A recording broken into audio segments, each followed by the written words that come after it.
Big Boss season 8 Jacqueline இன்னைக்கு ஒரு நாடகம் ஒன்று கிரியேட் பண்ணாங்க. உண்மையிலே அந்த நாடகத்தெல்லாம் பார்க்க சைக்கிளை அப்படின்னு தான் சொல்லணும்.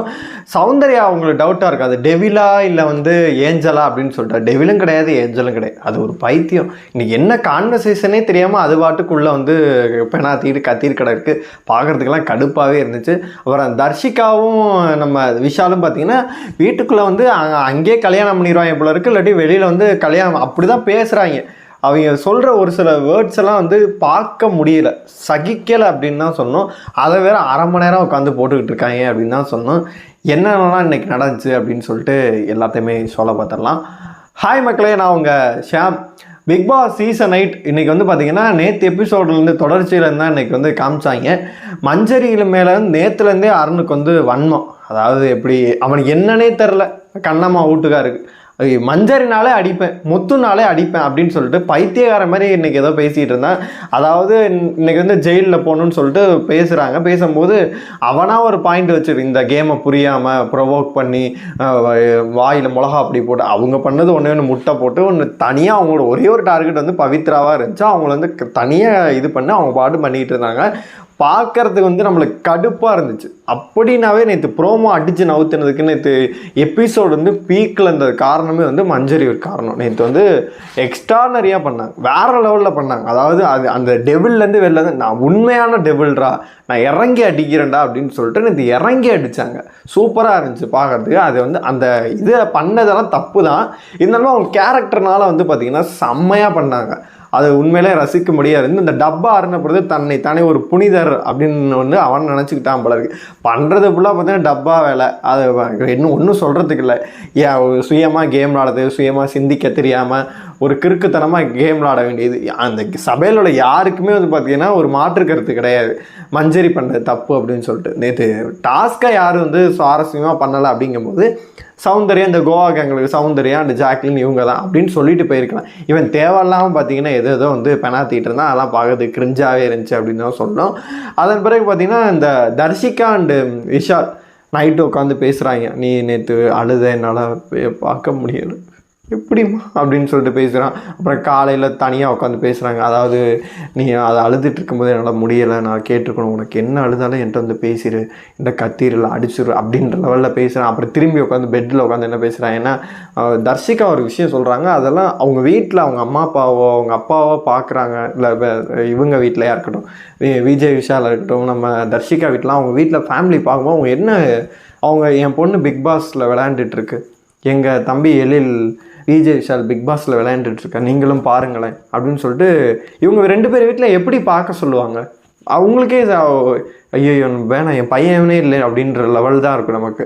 அவன் ஓப்பனாக சொல்லணும், நீ லவ் பண்ணுறோம், நம்ம கல்யாணம் பண்ணுறோம், வெளியில் போய் அதெல்லாம் ஒரு வேறு விஷயம் அப்படின்ற மாதிரி ஒன்று பேசுகிறான். அப்படின்னு தர்ஷிகா சொல்லுது, நான் கட்டி பிடிக்க வந்தால் நீ இப்போது ஓடிடுற அப்படின்ற மாதிரி அவன் சொல்கிறான். அது சொன்னேன், நான் எல்லாரையும் கட்டி பிடிக்கும் போது அப்படி சைடில் தான் கட்டி பிடிப்பேன், ஆனால் உன்னைய கட்டி பிடிக்கும் போது நோட் பண்ணு அப்படின்னு சொல்லிட்டு ஒரு 18+ தான். நம்ம சொல்கிறதுக்கே வாய் கூசுது நமக்கு. அப்படியே கேவலமாக பேசுகிறாங்க. எப்படிங்க அப்படிலாம் அவங்களுக்கு தோணாதா? இவ்வளோ கேமரா இருக்குது, நம்ம எவ்வளோ கேவலமாக பண்ணிகிட்ருக்கோம், இங்கே லவ் பண்ணுறீங்க, ஏதோ பண்ணுறீங்க, இது வெளியில் போனது புஷ் ஆகுது, புஷ்பானமாகுது, அதெல்லாம் அடுத்த விஷயம்.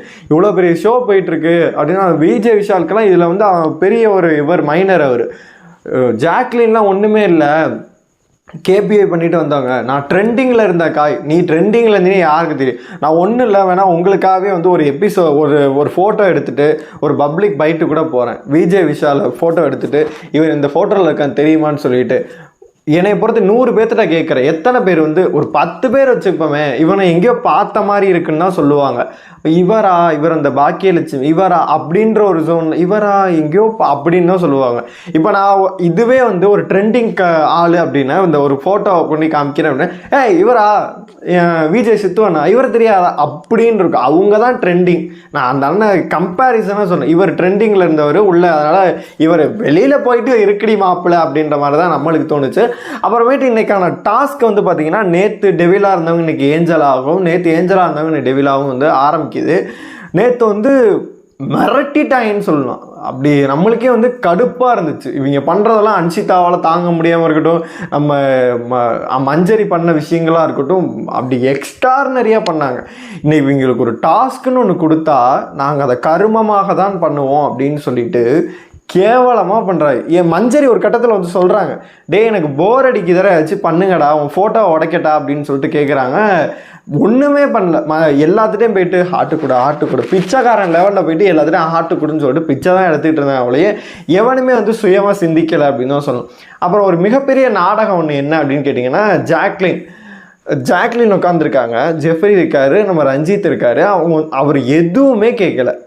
அதாவது டப்ரிக்காக கொடுமா அப்படின்னு சொல்லிட்டு நார்மலாக தங்க ஒரு நார்மலாக தான் விளையாண்டு. அது வந்து ஜாக்லின் கோவம் வந்துருச்சான்.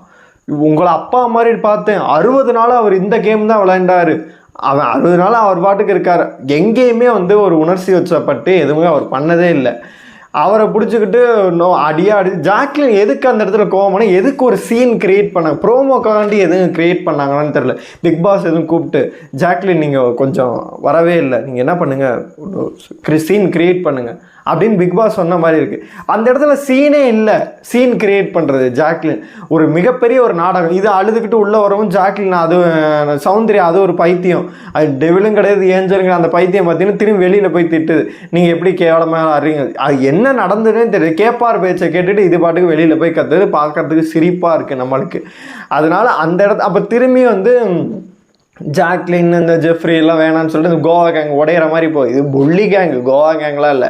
திரும்பி வந்து காம்ப்ரமைஸ் ஆகுறாங்க, பண்ணி பேசி இது பண்ணுறானுங்க. இவன் திரும்பி பேட்சை மாட்டி விட்றாங்க.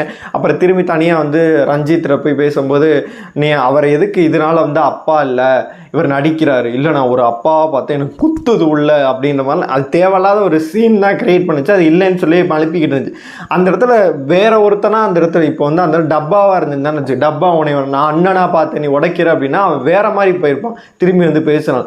ரஞ்சித்துக்கு சுத்தமாக பார்த்தீங்கன்னா எதுவுமே கிடையாது. திரும்பி அந்த பொண்ணு பேசும்போது பார்த்தீங்கன்னா, நான் அப்படியெல்லாம் உன்னை பார்க்கறடா தங்க, என்னடா தங்க என்னைய போய் இப்படி சொல்லிட்டு எனக்கு செருப்பை கழட்டி அடித்தா கூட வாங்கிக்க வேண்டாம் தங்க அப்படின்ற மாதிரி பேசிட்டு நம்மளுக்கு கடுப்பாக இருக்குது. இந்த மனுஷனெல்லாம் எதுக்குடா உள்ளே விட்டீங்க, இந்த வாரம் தயவு செஞ்சு வெளியில் விரட்டி விடுங்க அப்படின்ற மாதிரி தான் நம்மளுக்கு தோணுச்சு. ஒரு மிகப்பெரிய ஒரு சீனை வந்து கிரியேட் பண்ணிட்டு இருந்தாங்க. அதுக்காக வந்துட்டு இன்னைக்கான டாஸ்கில் வந்து ஒஸ்ட்டாக பர்ஃபார்ம் பண்ணது யார் அப்படின்னு கேட்கும்போது, என்னையை பொறுத்த வரைக்கும் இன்னைக்கு டெவலப் பண்ண எவனுமே ஒழுங்காக பண்ண, சத்யாவாக இருக்கட்டும், ஜெஃப்ரியாக இருக்கட்டும், ரஞ்சித்தாக இருக்கட்டும், எவனுமே ஒழுங்காக பண்ணல. நேற்று வந்து மிரட்டினாங்க, நாங்கள் தான்டா டெவில்னு காட்டுறோம் அப்படின்ற மாதிரி. பார்த்தீங்கன்னா தீபக் ஒரு மாதிரி ப்ளே பண்ணார், முத்து அவருக்கு ஒரு மாதிரி ப்ளே பண்ணார், சாச்சனா அது மாதிரி இரிட்டேட் பண்ணி ஒன்று பண்ணுச்சு. ஏதோ ஒன்று பண்ணி பார்த்தீங்கன்னா சுவாரஸ்யப்படுத்துறாங்க. இங்கே மஞ்சரி தனியாக யூனிக்காக ஒன்று போட்டு அடின்னு அடித்து துவைச்சாங்க.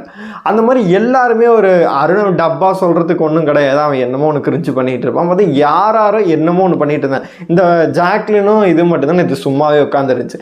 அதே மாதிரி இன்றைக்கும் பார்த்தீங்கன்னா ஏஞ்சலாக இருந்தும் அதுங்க ஒன்றுமே பண்ணவே இல்லை, அதுக்கு சும்மா தான் இருக்கும், செட்டு ப்ராப்பர்ட்டி தான். அதனால் வந்து டெவில்ஸில் வந்து நீங்கள் மொக்கையாக பண்ணது யார் அப்படின்னு கேட்டால் எல்லாரையும் தூக்கி தான் ஜெயிலில் போகணும்.